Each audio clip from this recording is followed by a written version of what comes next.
तर मित्रांनो, आज आमच्या छोट्याशा गावात अमरापूर वाघुंडीमध्ये विठ्ठल रुक्माईच्या मंदिरामध्ये रुक्मिणीने साक्षात डोळे उघडलेले. चला तर तुम्हाला दाखवतोय मी. हे बघा मित्रांनो, आपल्या छत्रपती संभाजीनगर मध्ये पैठण तालुक्यातील आमचं एक छोटंसं गाव. आमच्या या छोट्याशा गावामध्ये रुक्मिणीने खरंच डोळे उघडलेले. त्यासाठी मी तुम्हाला व्हिडिओ क्लिपद्वारे ही माहिती देत आहे. आपण या गावातील प्रत्येक एका व्यक्तीला विचारू हा चमत्कार कधी घडलाय म्हणून. दादा, आपल्या गावात हा चमत्कार कधी घडला? सोमवारी सकाळी 10 वाजता. आपण आमच्या गावामध्ये ज्या महिला आल्या आपण त्यांना पण विचारू कुठून आल्या दर्शनासाठी. आई, तुम्ही दर्शनासाठी कुठून आलात? आम्ही नरसापूरवरून आलेलो आहे. तुम्हाला कधी कळलं की आमच्या गावात हा चमत्कार घडला म्हणून? 3 दिवस झाले तसं.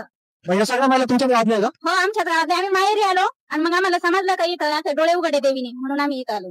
तर मित्रांनो, बघू शकता खूप लांबून लांबून लोक येतात. तुम्ही पण एकदा या दर्शनासाठी. आणि ही काही फेक न्यूज नाही. त्यामुळे हा व्हिडिओ जास्तीत जास्त लोकांपर्यंत शेअर करा. अख्ख्या महाराष्ट्रात आतापर्यंत अशी घटना कुठेच घडली नसेल. त्यामुळे हा व्हिडिओ प्रत्येक लोकांपर्यंत गेला पाहिजे. अख्ख्या मराठवाड्यात, अख्ख्या महाराष्ट्रात हा व्हिडिओ शेअर झाला पाहिजे. देव थोर कोटी आलो ज्ञानेश्वर, विठ्ठल पंथाचे देव थोर कोटी आलो ज्ञानेश्वर.